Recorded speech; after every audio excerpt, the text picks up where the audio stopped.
Please give me a warm welcome and a round of applause for Trevor Owens.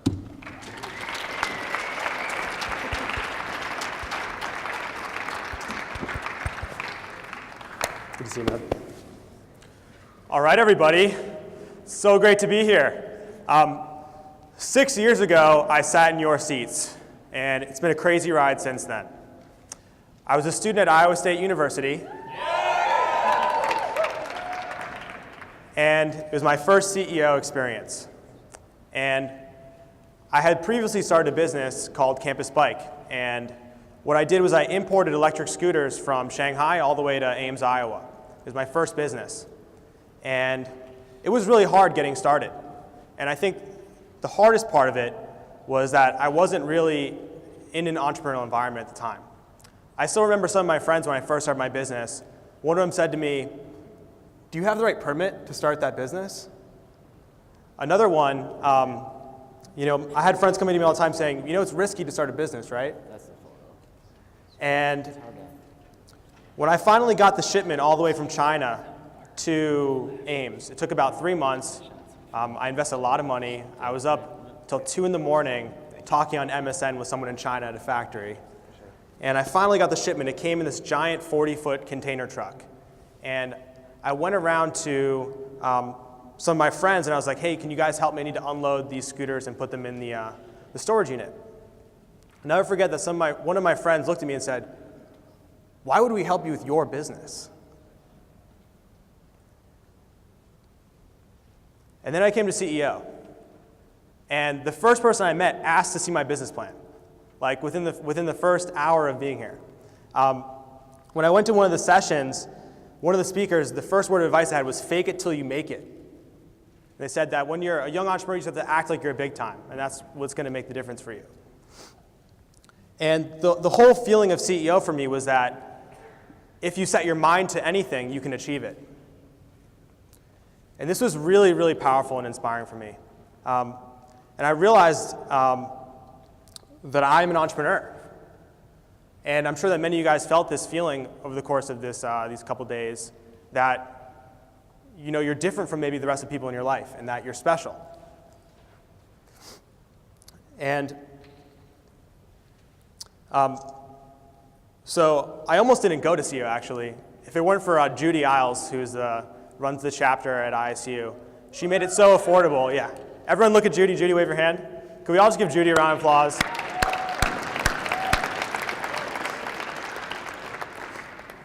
I think the only reason I came to CEO initially was because she made it so affordable. It was like $20 to come to Chicago for the weekend, get a hotel, eat deep dish pizza. And as a student, that's how you think, right? I'm sure many of you guys think that way. And it completely changed my life. It was the best return, on $20 I ever spent. And I remember the keynote for my conference in 2007 was this guy named Ryan Ellis. Anybody in here know Ryan? Some of you guys. So he's the CEO. He was the CEO of a company called iContact. He was 23 at the time. He was doing a couple $1 million in sales. He later, actually this past year, he sold that company for $150 million. But he got up on stage and did the Soulja Boy dance, because that was the popular song at the time. And his point was that, he was not a good dancer. He's kind of a nerd. And so dancing in front of all you guys was a huge fear of his that he overcame, getting outside of his comfort zone. And after that, the end of his talk, he challenged all of us who wanted to start a $1 million business in 5 years to stand up. I stood up. I was afraid, but I stood up immediately. And then literally 4.5 years later, we did our first $1 million in sales.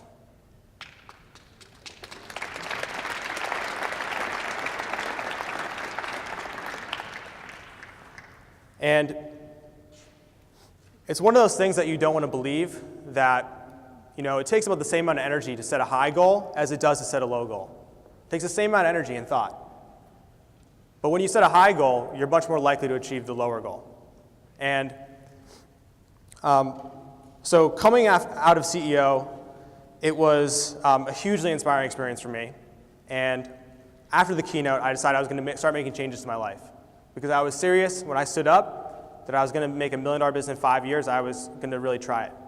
I used the time on the bus ride back to Ames to write down as many words of advice as, that I took from the conference, and went back to my scooter company, hustled even harder with the scooter company. It ended up failing about 3 months later. I'll tell you guys why it didn't work. But I ended up starting several other businesses after that. So even though it was really discouraging to fail that business, I kept going. I ended up moving to New York City, and my next company I started was a marketplace for tour guides. I thought there was an opportunity in New York. As a tourist, it's hard to figure out what to do. That company had 4 co-founders total. If you're starting a company, I recommend you have 2 to 3 co-founders, not 4 total. 4 is a bad number. And we argued too much. We couldn't get the product off the ground. That ended up failing. I started another company after that where we were developing apps on the iPhone. And we're going to be a development shop. We were getting local businesses to buy app development services from us. I had a co-founder, and he ended up being a total flake. Didn't work out. I had to shut down that business as well. That really sucked. I started another business, and this time I was going to do language learning on the iPad. And we had this cool idea where you could go through a virtual world, and every item that you clicked on would be given in that local language that you were trying to learn. Long story short, it was really hard to market this company, this idea. Spent a lot of time working on it. That business ended up failing as well. And that's when I had the idea for Lean Startup Machine. So I was clearly very frustrated having tried the scooter company that failed. I tried another business, another business, another business. And I was reading about the Lean Startup Method. Have you guys heard of the book? Highly recommend you read it. But the premise is that most businesses fail because they build the wrong thing. And if you look at most successful companies, they had a dramatic change in their history. Right? So Instagram started as a location-based social network. Pinterest started as a mobile shopping app. YouTube started as a dating site. Twitter started as a podcasting website. And they went through what we call a pivot in Lean Startup terms. So I was really interested in this idea of Lean Startup, and I reached out to the guy who was writing the blog about it and invited him to come in and speak. This is about 3 years ago. I was used to a sort of a business planning environment, right, where you take an idea and you research every single article you can find that shows that your idea is good. Right? Unfortunately, that doesn't work when your business plan doesn't matter to your customers, right? Your product matters. And if you have the wrong product, they don't care. And so I got 50 people together. We did this workshop, and I actually decided to try and restart my scooter business. I figured if I could try a different method, different approach to the scooter business, maybe it would work out. And so instead of investing 3 months and building a website, putting tens of thousands of dollars down to get the product sourced to us, we put a fake ad on Craigslist for a scooter.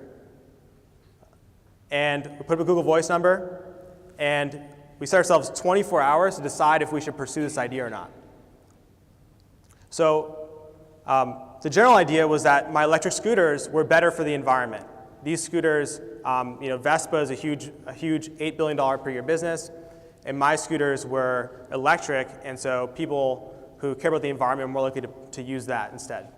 And I talked to 20 people on the phone in the course of 24 hours, and when they called, I would say, hey, how's it going? Why are you interested in buying this Vespa? Can anyone guess how many people said the environment is a concern of mine, and that's the reason why I'm buying this scooter? Zero. One person said, I used to study abroad in Italy, and it was such an enjoyable experience to ride a Vespa there, and I want to have that experience again. Another person said, my girlfriend has one, and she's always riding it, and I want to ride it with her. One person, who I'll never forget, said, all I want to do is wear a skinny tie and ride a Vespa.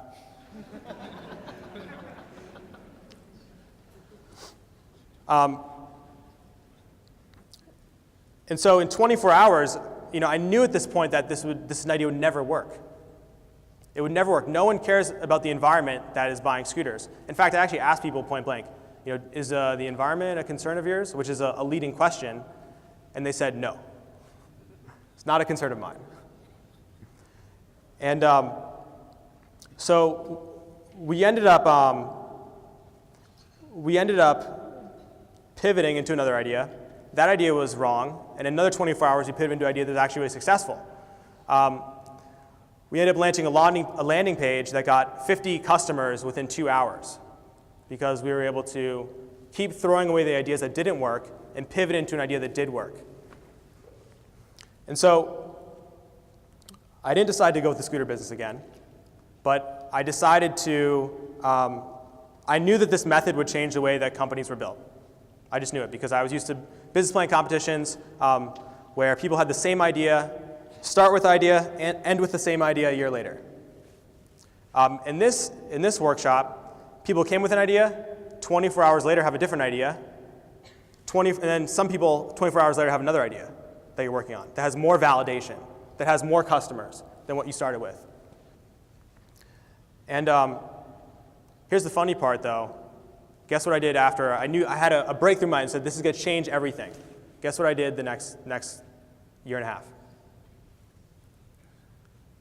I didn't work in the business, right? I actually thought that it would take off too fast and that that I wouldn't be able to capitalize on it.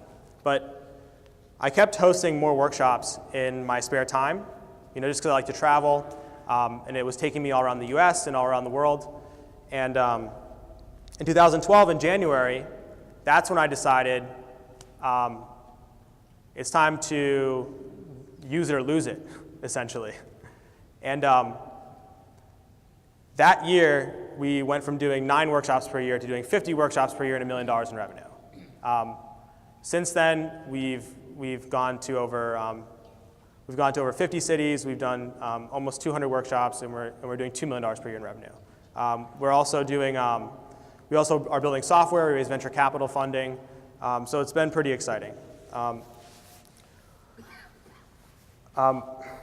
So what I want to tell you guys was that moment, there's been some key moments in my career that I think really matter, and I want to, you guys going back to your university after this, I really hope that you can take away whatever you need to start your business or whatever you need to go in your career.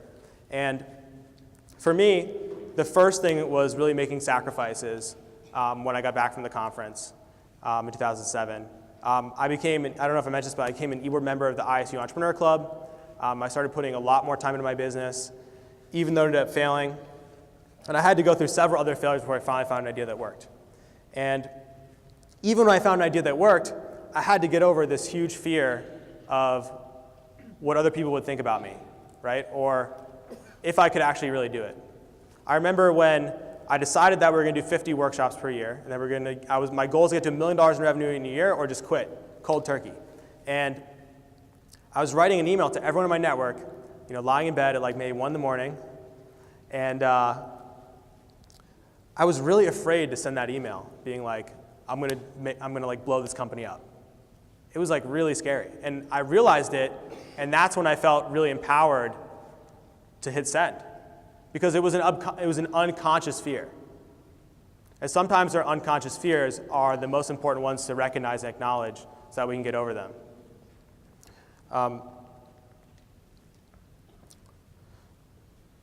So, yeah, I think that's what I have. Anyone have any questions? Which book? The one that you said we don't read, but The Lean Startup. the Lean Startup.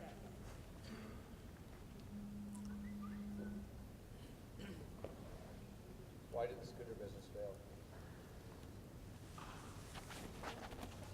fail? Because people primarily buy scooters for the lifestyle aspect of owning a scooter. What was the question? Would you mind saying Yeah. the question? Yeah. What was the question he asked? Why did the scooter business fail? I think the important part of that lesson is that you could work forever on an idea that will never work.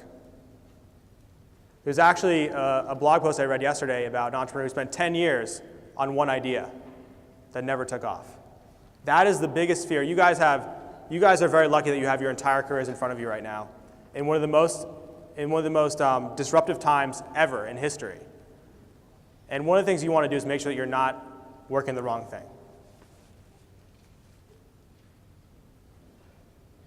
We've got time for one or two more. Does anyone? Yep.